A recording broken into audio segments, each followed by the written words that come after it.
All right, let's talk about the one question type you're going to see over and over and over again on the SAT, linear math. And yeah, it looks easy, but that's the whole point. It's their favorite trap. So think of this as our little strategy session on how to beat them at their own game. Yeah, this quote really hits the nail on the head. The SAT serves these questions up constantly. They look like easy points, comfort food, but they are designed to make you lose points if you're not super careful. So, that's our mission today. How do we play this game and win? Well, we're going to break down their entire playbook, piece by piece. The goal? You'll spot the traps from a mile away. Okay, so first up, you got to understand why the SAT loves linear equations so much. And here's the big secret. It's not really about the algebra. So you might think they're just checking if you know your math. And sure, on some level, they are. But what they're actually testing is something completely different. It's about your discipline. It's about your accuracy when you're stressed. Can you just follow the steps without making a simple, silly mistake? That's the real game. Right, so they're hiding these bigger questions inside simple-looking problems. It's about three things, really. One, can you turn a word problem, English, into a clean math equation? Two, can you keep track of what X and Y actually mean? And three, probably the most important one, can you stay calm and focused while they're throwing a bunch of symbols at you, trying to get you rattled? All right, so let's get into the actual rules of engagement here. To solve these problems the way the SAT wants you to, you have to be methodical. You have to be clean. This isn't the place for messy shortcuts.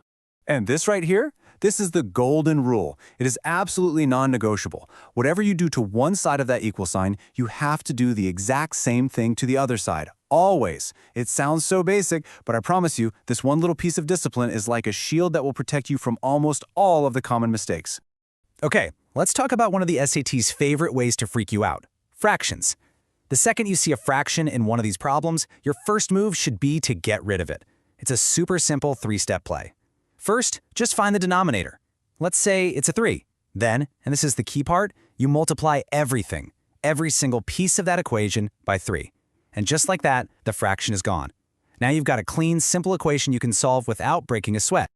Okay, so everything we've covered so far, that's for regular equations with an equal sign. But now we got to talk about inequalities. Because let me tell you, this is where the SAT sets its biggest, most dangerous trap of all.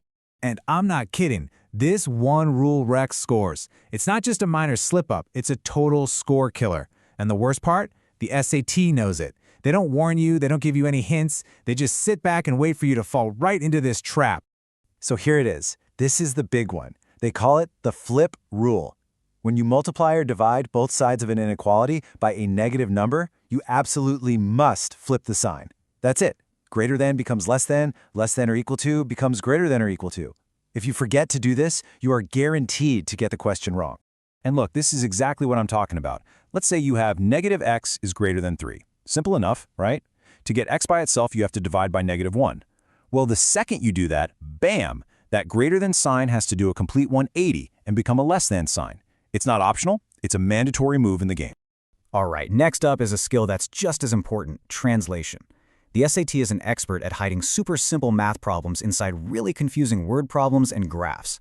Your job is to be a code breaker and figure out what they're actually asking.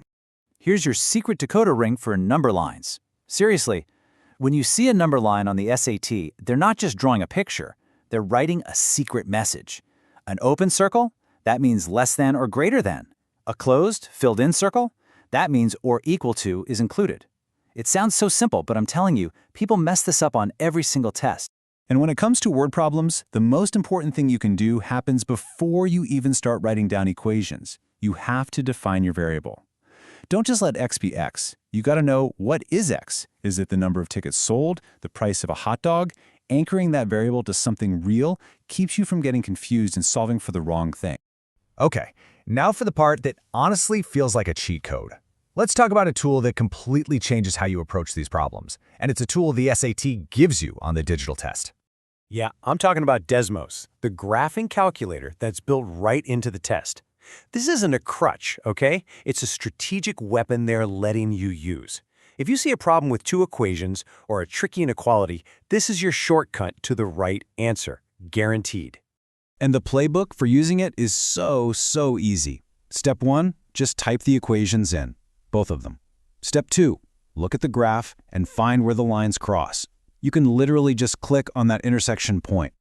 And step 3, read the coordinates. That's it. That's your answer. No algebra, no fuss. It's an absolute game changer. All right, we're in the home stretch now. We've got the strategy, we know the rules, and we have our secret weapon. Now let's do one last thing. Go over the most common traps that steal people's points. I want you to really look at this list. These are the 5 quiet assassins of your SAT score. Stuff like solving for y when they asked for x, or forgetting that flip rule we just hammered home, misreading at least as less than, accidentally dropping a negative sign, or, and this one is painful, stopping one step too soon. The SAT literally builds their wrong answer choices based on these mistakes.